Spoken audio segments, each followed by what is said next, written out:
This is very, very important. And you can only really understand it if you understand the psychology of bankers. Imagine that you're a director of a bank and you have got loans out to businesses in this environment. And you know that quite a number of the businesses which you have lent money to cannot handle higher interest rates because they are, we could be really blunt and say that they're zombie companies which you've been keeping going because you didn't want to write off your loans. They could be merely businesses which in better times thrive, but when they get a drop in sales, then immediately they start running into overdrafts. So when it comes to that sort of liquidity money, do you really want to provide liquidity into an economy which you can see is beginning to turn down because interest rates are going up? The answer is no. The other thing is that quite a lot of your activities, and particularly since the 1980s, have been increasing in the financial sphere. So you've got a lot of exposure to financial assets. Rising interest rates, what does it do to their values? So that's another area which you're probably going to try and cut back on. So this is a time to be very nervous. And if you were caught, let us say, with COVID, and of course, COVID completely unexpected. What happened? Everybody, their sales stopped, their cost continued, their borrowing increased. So, you suddenly find that you are over-leveraged in a market which suddenly is beginning to decline. Now that, for a banker, is a frightening position to be in. So what do you do as a director of the bank? You want to cut back as much as you can. And the thing that was interesting, and I can't remember whether this came up the last time we spoke, but Jamie Dimon, he said that 2 weeks ago, I likened the economy to being in a storm. I've upgraded that now.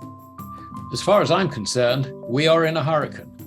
Now that is the most senior commercial banker in the world, giving you a heads up that he is going to start contracting his balance sheet. Do not ignore that.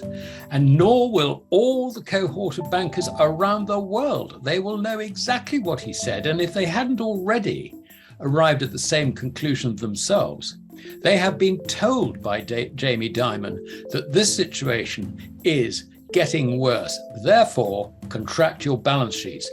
It is inevitable. And this is the cycle of bank credit. We've had this ever since records really began.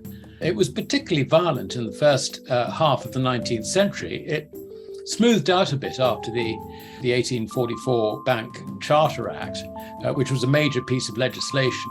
Of course, this is the thing which led to the post-war slump. It led to the 1930s. This happens every 10 years on average. And we are now, 13, 14 years since the last slump, the last bank credit cycle downturn, which was essentially financial in nature, and that led to the Lehman failure. So, it's time we had another one, I'm afraid. And if you are a director of a bank, you will be very aware of all these dynamics, and you will feel very, very exposed. And furthermore, where you have counterparty risk to the Eurozone and the Japanese financial markets, you will know that your counterparties in those markets are even more highly leveraged than you are. It's an average of the G-SIBs average in the Eurozone is around about 20 times. The average in Japan is around about 21, 22 times. So, it's just incredible, the leverage in these foreign banks. And that's where the failure is likely to come from first. So what do? When it comes to everything, you just want to just batten down the hatches and to hell with it. If you're going to, just get your loans in as much as you can, cut your deposit base as much as you can, reduce that ratio of balance sheet assets to equity, and protect your shareholders. Are we beginning to see in the actual data these deleveraging steps on behalf of the banks? Is that already beginning to appear in the data that you monitor? It's only really evident in slowing down of the growth. I'm talking sort of worldwide rather than specifically. The slowing down in the growth of broad money supply, which is comprised basically of bank credit and everything which is slightly more liquid.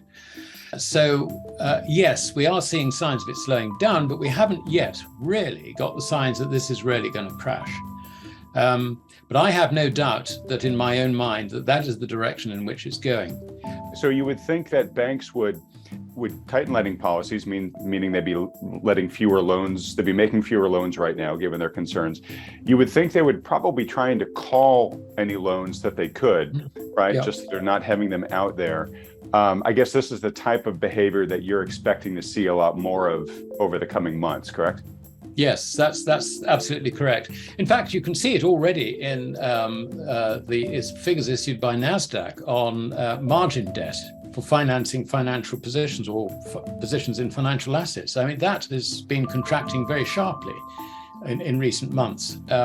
So it's really sort of understanding, what makes people reduce their loan positions. I mean, basically, when you've got a really frothy market and everybody's bullish, it's not the people taking profits, because actually their psychology is we want more. Right. So, inevitably what happens at the top of a market like that, when the loan books start contracting, is that it is the banks driving it, not the punters.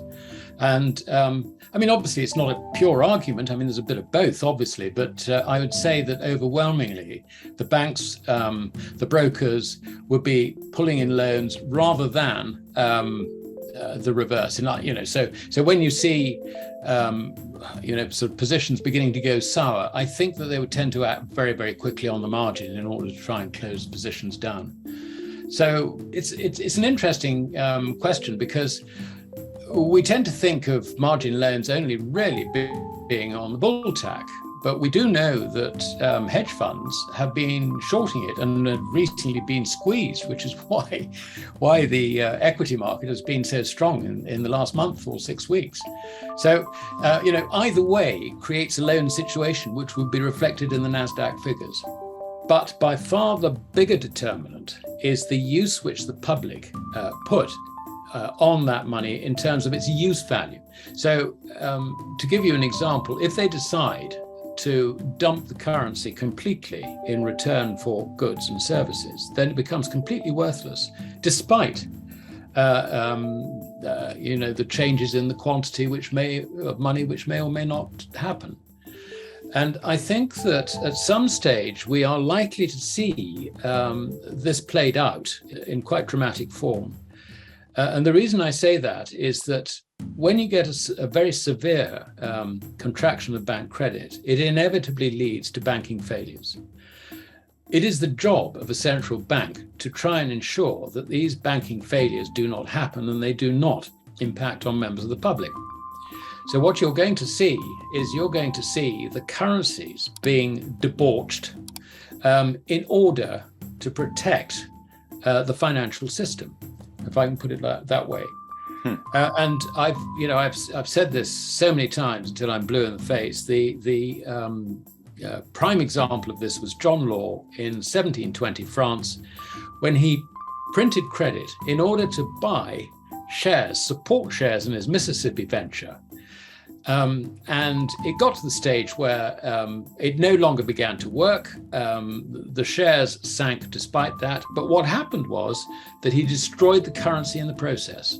And we have a similar situation today, where the central banks will try and keep the whole of the financial system going, which basically is not just keeping the banks open for business, but also stopping financial assets from sliding in value. And now that's going to require enough money printing to either destroy the currencies through quantity alone, or more likely, destroy the credibility of the fiat currencies that they issue in order to try and support markets.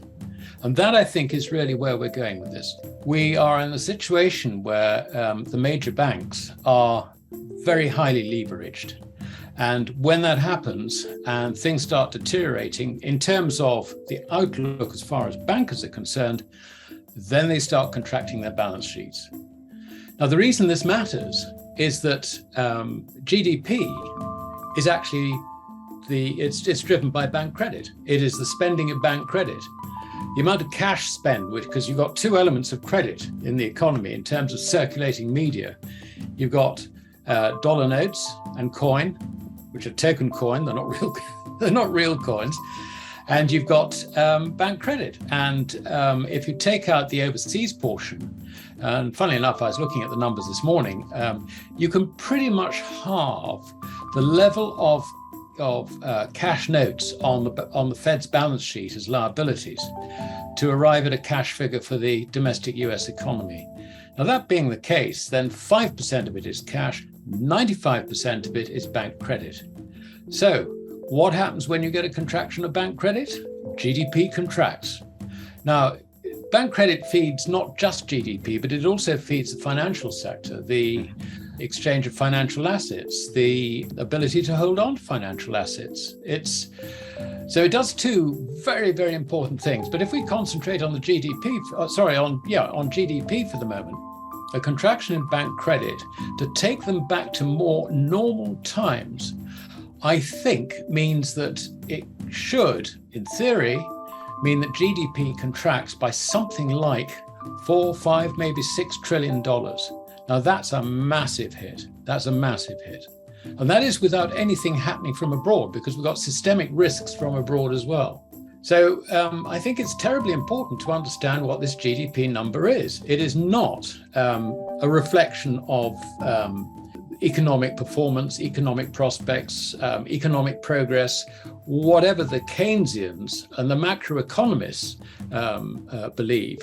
It's not that. It is actually just the sum total of transactions funded through bank credit. And if you get a contraction of bank credit, you're going to get a contraction of nominal GDP, which, if it doesn't match, because it won't match because it is also contracting the financial sector. So that, I think, is the most important thing to understand. And what it means is that the slide in GDP, which we're only just beginning to see, is going to be considerably worse than anybody expects.